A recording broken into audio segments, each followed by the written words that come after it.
Let me take you back, not to the birth of life, not to the rise of hunters, but to the quiet, ceaseless storm inside every living cell. The grand battles of evolution are not always fought in oceans or in sunlight.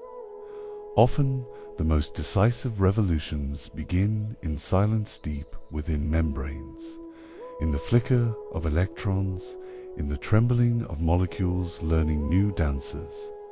The world after the first hunters is changing. Oxygen whispers through shallow seas, no longer merely a trace, but a force restless, reactive, unpredictable. The microbial mats feel this change first. Their once stable empires of light now tremble as new molecular storms sweep across their layered cities. Life must respond, and it does not with armies, not with speed or size, but with chemistry. Episode 4, Dance of Molecules. Part 1, Welcome to the Molecular Age. You stand now beside an ancient lagoon. It is the same one where cyanobacteria once built their stromatolite towers, where hunters first stalked the shadows. But something deeper is happening today.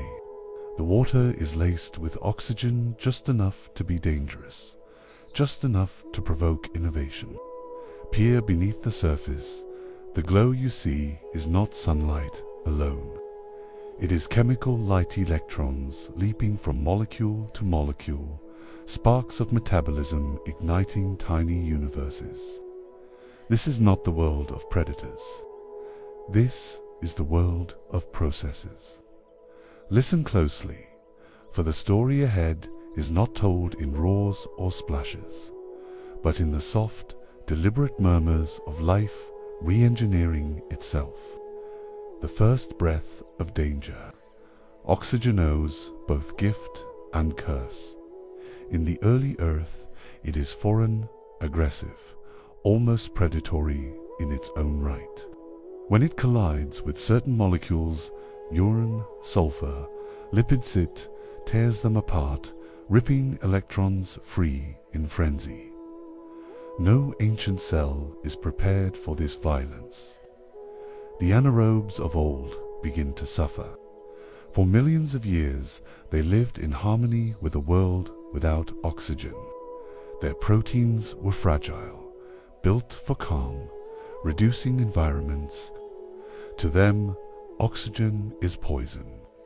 Watch as one such ancient bacteriaman, anoxic methanogen, floats unsuspecting in a newly oxygenated patch of water. A single oxygen molecule drifts close, brushes its membrane, slips inside. Instant chaos. Proteins unravel. Membranes buckle. An internal storm of reactive oxygen species Ross flashes into existence. The cell writhes in biochemical agony. Within moments, it collapses into dust. This death is silent, but it echoes across the world. Life feels the threat and begins to adapt. The first defenders, superoxide dismutase. Now shift your gaze to another microborn living at the edges of the cyanobacterial mats. This is a proteobacterium, small and unassuming, but inside its cytoplasm, a new molecule has formed superoxide dismutase, one of the first great molecular shields of life. Watch it work, a superoxide radical, a violent, lone electron rushes toward the cell's inner membrane. But before it can strike, the enzyme intercepts it, folding the radical into a harmless shape, transforming chaos into order. This enzyme, this tiny protein, will become one of the pillars of aerobic life. A new dance begins. The emergence of peroxisomes. As oxygen spreads, eukaryotes feel the pressure to. They are the innovators of the age, but they remain fragile. Their large size, their complex membranes, their hungry metabolisms, all of these make them vulnerable to oxidative shock. So they invent something new, the peroxisome. Look inside a young eukaryotic cellular member of the lineage that will one day give rise to fungi. A membrane begins to fold inward, capturing dangerous molecules, sequestering them. Enzymes gather within this budding chamber, catalase, oxidases, detoxifiers. The peroxisome is born. This organelle becomes a sanctuary, a chemical storm cellar shielding the cell from a world increasingly laced with oxygen. It is more than defense, it is innovation. Soon, peroxisomes will help break down fatty acids, detoxify alcohols, and reshape metabolism. Molecular evolution turns threat into opportunity. The lipid revolution.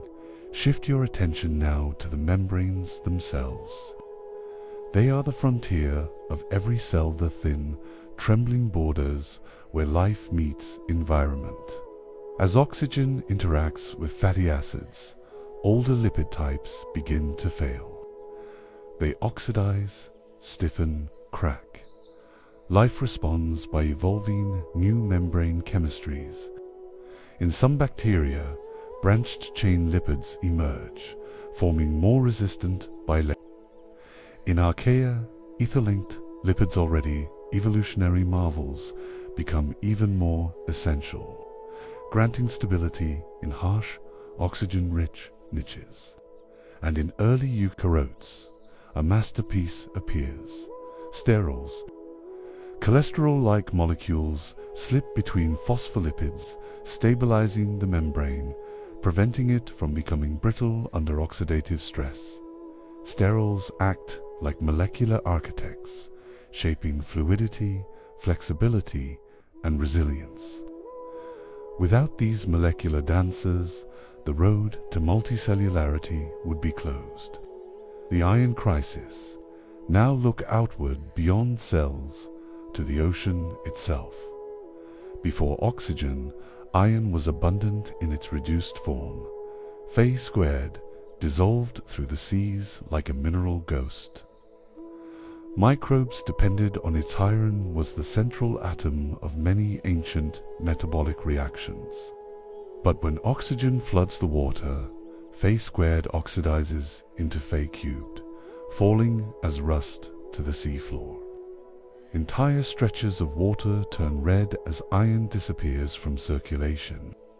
The oceans become iron deserts.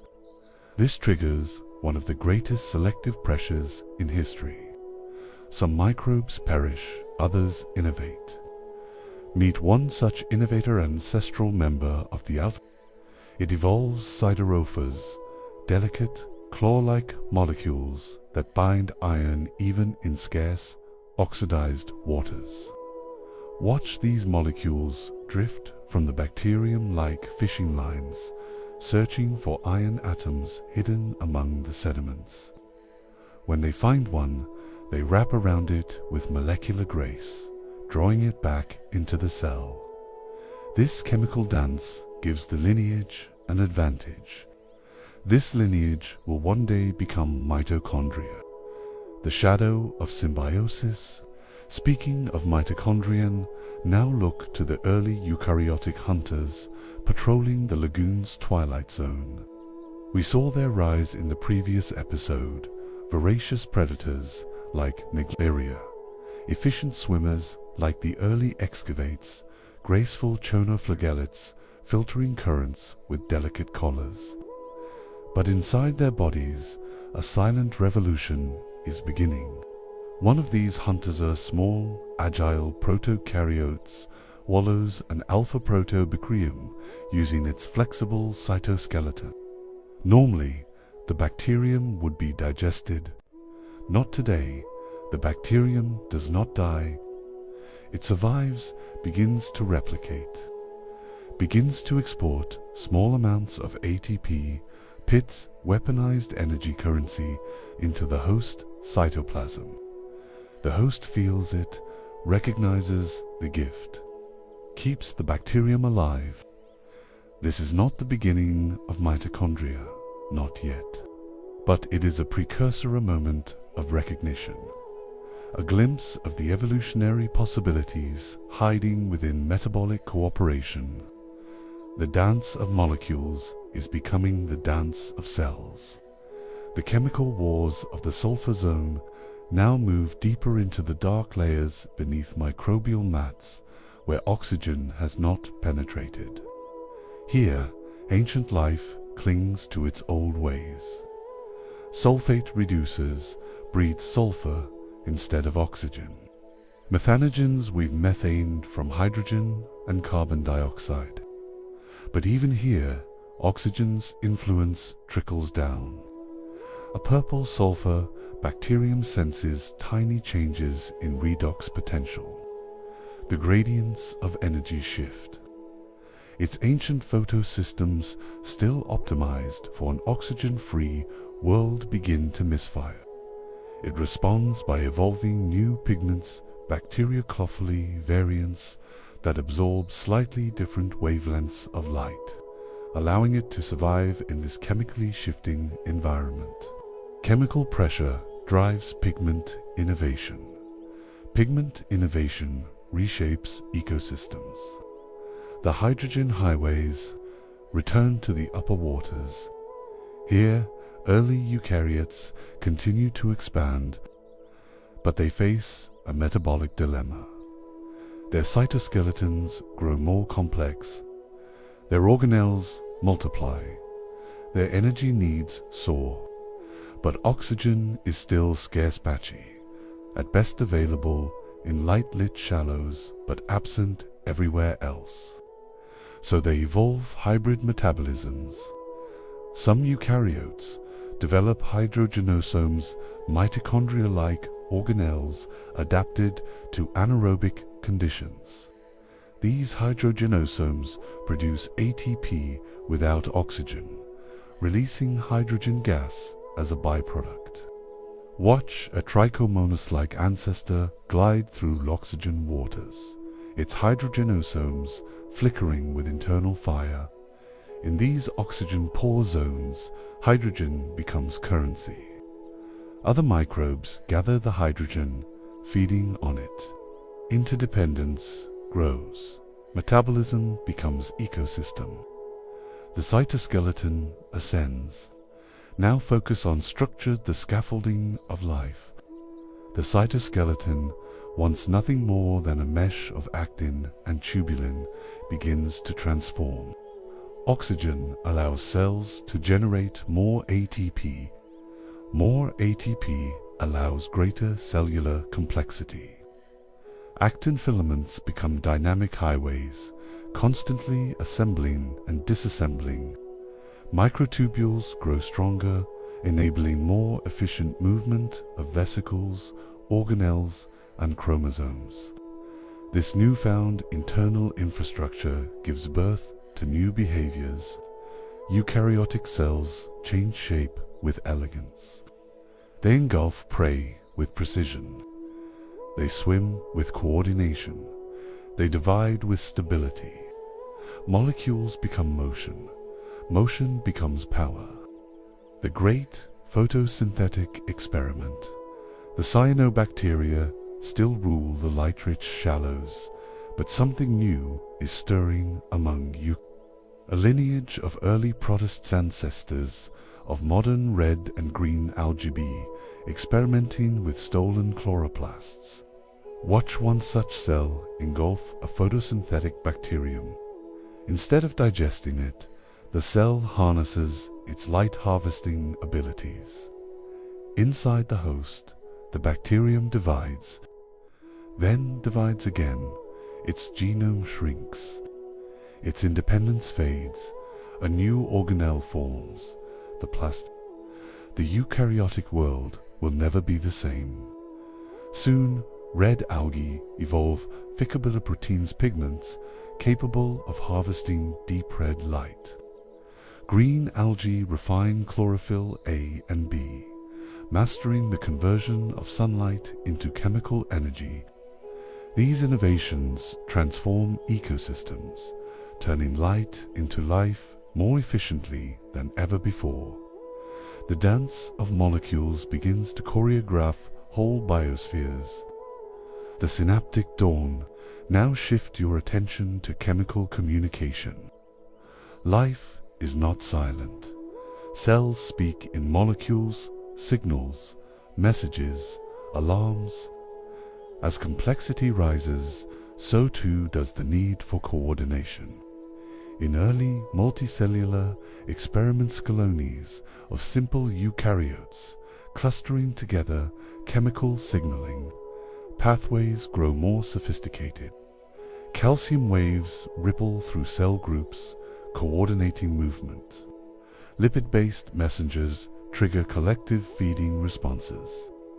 Inside single cells, phosphorylation cascades evolve a molecular domino effect capable of transmitting signals with speed and precision. Every signal is a sentence. Every cascade is a paragraph. Life begins to write its first biochemical language. The world built by accidents. Stand with me now above the lagoon as sunlight breaks through a veil of ancient clouds. The water glows faintly green, stirred by the currents of metabolism. Each shimmer you see, each ripple of color is the echo of molecules learning to dance. Nothing here was planned. Nothing here was designed. Every innovation was born from struggle. And yet, oxygen defenses become metabolic engines. Symbionts become organelles.